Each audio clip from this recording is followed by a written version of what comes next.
डिग्गी कल्याण जी का 57वां लक्खी मेला पूरे परवान पर है। टोंक के मालपुरा में श्रद्धा का सैलाब उमड़ रहा है। जयपुर से पदयात्रियों के पहुंचने का सिलसिला लगातार जारी है। पुलिस प्रशासन ने इस दौरान सुरक्षा के कड़े इंतजाम किए हैं। लगातार लाखों की तादाद में श्रद्धालु इन दिनों पहुंच रहे हैं, क्योंकि लक्खी मेला 57वां डिग्गी कल्याणपुरी का ये जारी है और तस्वीरें भी लगातार पोस्ट इंडिया के जरिए आपको दिखा रहे हैं। इस दौरान पदयात्रियों के लिए हर जगह विशेष भोजन और खाने पीने की व्यवस्था भी कई सामाजिक संगठनों ने इसके जिम्मे को उठाया और वो व्यवस्थाएं की गई।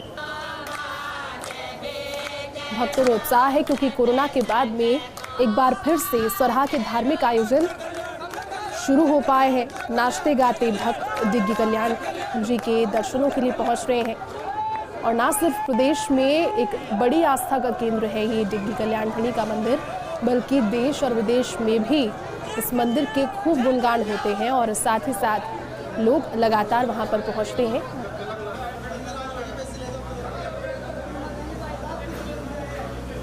और चलिए फिलहाल ताजा जानकारी के साथ में सहयोगी आयुषी का रुख करेंगे। डिग्गी कल्याण धनी से इस वक्त हमारे साथ में लाइव जुड़ चुकी है आयुषी। देखिए, सुबह से ही तस्वीरें आप भी दिखा रही हैं, हम भी पोस्ट इंडिया के जरिए लगातार दर्शकों को दर्शन भी करवा रहे हैं। फिलहाल क्या ताजा जानकारी, कितने लोग और पहुंच रहे हैं और उत्साह की तो बात यहाँ पर किस तरह से करें वो तो तस्वीरें ही बयां कर रही है कि कितना उत्साहित है ये भक्त।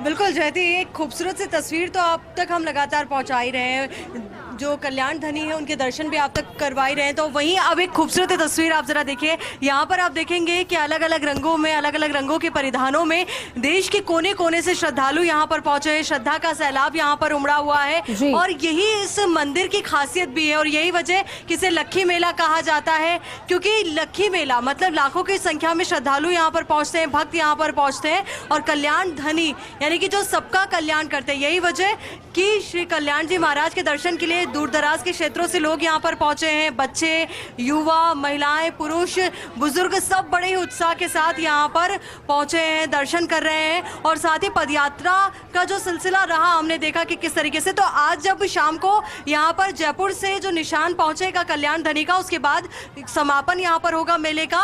और ये तस्वीरें भी जरा आप देखिए, जिससे आप अंदाजा लगा पाएंगे कि कितना ज्यादा उत्साह श्रद्धालुओं में, भक्तों में इस मेले को लेकर है। तो वहीं यहाँ पर मंदिर के ट्रस्टी भी हमारे साथ है, प्रधान वो है, उनसे भी बात करने की कोशिश करेंगे, उनसे भी जानकारी जुटाएंगे कि इस मेले को खास बनाने के लिए क्या कुछ व्यवस्थाएं उनके द्वारा की जाती हैं। देखिए मैडम, यहाँ से मंदिर ट्रस्ट की तरफ से और ग्राम पंचायत की तरफ से और प्रशासन की तरफ से तीनों ही कड़ियाँ मिलकर के यहाँ ग्राम डिग्गी में जितने भी पदयात्री श्रद्धालु पधार रहे हैं उनके लिए सबसे पहले महत्वपूर्ण है स्वास्थ्य चिकित्सा के मामले में 3-4 जगह पॉइंट बना रखे हैं। वहाँ डॉक्टरों की टीम बैठी हुई है। सफाई व्यवस्था के लेकर के भी 4-5 टीमें बनाई हुई हैं, वो अलग अलग जगह से सफाइयाँ कर रही है। पानी की व्यवस्थाएं हैं और भी किसी भी प्रकार की कोई भी दिक्कत होती है तो उनकी संपूर्ण व्यवस्थाएं तीनों कड़ियाँ मिल करके कर रही है। आने वाला श्रद्धालु यहाँ से खुश होकर के जाए और आगे जा कर के ये कहे कि वहाँ किसी भी प्रकार की यात्रा में कोई दुविधा नहीं हुई। इन्हीं कार्यों के लिए हम सब तत्पर हैं और पिछले 5 दिन से लगातार लगे हुए हैं। यात्रियों की सुविधाएं देना ही हमारा प्रमुख ध्येय है। देखिए जयती, आपने सुना कि मंदिर ट्रस्ट के द्वारा भी तमाम व्यवस्थाएं की गई है, पर जरूरी हो जाता है कि प्रशासन तो साथ दे ही, मंदिर प्रशासन भी साथ दे, साथ ही यहाँ पर जो एक तालमेल बिठाया जाता है ताकि लाखों की संख्या में जो श्रद्धालु पहुंच रहे हैं उनको कोई तकलीफ ना हो, कोई दिक्कत ना हो। आप हमें बताइए कि किस तरीके से व्यवस्थाएं प्रशासन के द्वारा की गई है। तहसीलदार आप हैं, तो ऐसे में क्या कुछ व्यवस्थाएं जिन पर आप नजर बनाए हुए हैं? मैम, ये डिग्गी कल्याण जी की 57वीं लक्खी यात्रा है जो 3 तारीख से शुरू होती है और 7 तारीख तक चलती है। इसमें प्रशासन द्वारा एक कंट्रोल रूम बनाया हुआ है। इसमें ट्रस्ट का, ग्राम पंचायत का, सभी ने अपना भरपूर सहयोग दिया है। साफ सफाई की अच्छी व्यवस्था की गई है। पुलिस का अच्छा जाब्ता लगाया हुआ है। मेडिकल की 3-4 टीमें हैं। पानी की व्यवस्था हमारे द्वारा की गई है और हम भ्रमण करके इन व्यवस्थाओं को दिन में 1-2 बार देखते हैं, तो किसी तरह की कोई समस्या नहीं है, कोई दिक्कत नहीं है। और कल्याण जी महाराज की कृपा से अब तक ये सारी यात्रा सकुशल चल रही है। बिल्कुल, देखिए जब हम देखते हैं कि लाखों की संख्या में, लाखों की तादाद में लोग जुटते हैं तो कुछ छोटी मोटी चोरी की घटनाएं भी सामने आती है। तो ऐसी कोई घटना सामने आई या फिर डिग्गी कल्याण जी की कृपा से अभी तक कोई ऐसी घटना सामने नहीं आई? ये ऐसी धार्मिक नगरी है, यहाँ आने के बाद कोई कैसा भी आदमी हो वो सारी उसकी भावना शुद्ध हो जाती है। तो अभी तक यहाँ ऐसी कोई घटना नहीं है, यहाँ आए दिन ऐसी घटना होती भी नहीं है। आपसे भी जानना चाहेंगे क्या कुछ खास रहा इन दिनों, और अब जब मेला समापन की ओर आगे बढ़ रहा है तो क्या कुछ और खास रहने वाला है? पूरे मेले की व्यवस्थाएं ग्राम पंचायत द्वारा पिछले 4 दिन से लगातार संभाली जा रही है। हमने कंट्रोल रूम ग्राम पंचायत द्वारा ही लगाया है। पंचायत द्वारा सफाई कर्मियों की व्यवस्था है। पिछले 4 दिनों से हम लगभग 50 अतिरिक्त सफाई कर्मी लगाकर मेले की सफाई व्यवस्था करवा रहे हैं, पेयजल व्यवस्था करवा रहे हैं और पूरे संपूर्ण कस्बे की लाइटिंग व्यवस्था भी हमारे द्वारा की जा रही है। बिल्कुल जयती, आपने सुना कि किस तरीके से प्रशासन के जो तमाम अधिकारी हैं, जनप्रतिनिधि, उनके द्वारा कोशिश की जा रही है कि क्या कुछ व्यवस्थाएं की गई। अब आपसे भी जानना चाहेंगे कि देखिए व्यवस्थाएं तो आप लोगों की ओर से तमाम की गई है, चाहे हम बात करें मेडिकल की, चाहे खाने पीने की विशाल भंडारे भी आयोजित किए गए हैं, भामाशाहों के द्वारा भी तमाम व्यवस्थाएं की गई है। और श्रद्धालु की किस तरीके की प्रतिक्रिया पहुंच रही है जब वो यहाँ पर पहुंच रहे हैं, तमाम व्यवस्थाओं को देख रहे हैं?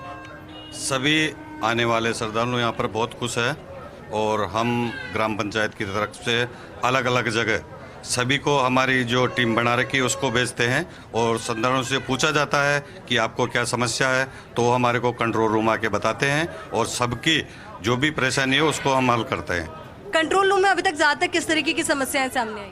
कुछ नहीं, ज़्यादातर समस्या खोया पाया। अगर एक दूसरे के साथ कोई बच्चे हैं, कोई बिछड़ जाते हैं तो उन्हीं के बारे में ज़्यादा आई है और ऐसी कोई समस्या नहीं रही है क्योंकि यहाँ पर कल्याण धनी की मर्जी है, इसीलिए सभी व्यस्त होती है। बिल्कुल जयती, आप समझिए, कोशिश भी कीजिए कि किस तरीके से लाखों लोग जब जुटते हैं तो कितना मुश्किल होता है सरकार और प्रशासन के लिए तमाम व्यवस्थाओं को माकूल रखना, कोई बड़ी दिक्कत सामने ना आए। श्रद्धालु यहाँ पर मौजूद है, कहाँ से आप आए हैं? एमपी से आए। एमपी से आए, तो इतनी दूर से यहाँ तक पहुँचे हैं, कल्याण धनी की कृपा है कि आप यहाँ पे सकुशल पहुँचे, क्या कुछ कहना चाहिए? कृपा है, हम झंडा लाते हैं 23 साल हो गया, कम से कम 15,000 आदमी करीबन साथ में हमारे सोपुर से आए, एमपी सोपुर डिस्ट्रिक्ट से। तो जब यहाँ राजस्थान आते हैं और जब तमाम व्यवस्थाएं देखते हैं, अलग अलग भंडारे भी आयोजित किए जाते हैं, तो कितना अच्छा लगता है मन को? बहुत अच्छा लगता है। हम 15,000 करीबन है पैदल यात्री, टोंक में रुकते हैं एक रात, एक उनियारा में, एक कुश्तला में, आज लावा में। हमारे भजन संध्या वगैरह सब कार्यक्रम साथ में रहते हैं। बिल्कुल आयुषी, और देखिए मंडी दिव्य में कल्याण धनी की ही एक महिमा है जिसकी तस्वीरें लगातार दिखा रहे हैं और उन्हीं के परचम से, उन्हीं के ओज से, उन्हीं के तेजस से लगातार लोगों को इतनी शक्ति मिलती है कि कई मीलों की पैदल यात्रा करके उनके दर्शनों के लिए आखिरकार लोग वहां पर पहुंचते हैं। बहुत बहुत शुक्रिया आयुषी तमाम जानकारी के लिए साथ जुड़ने के लिए।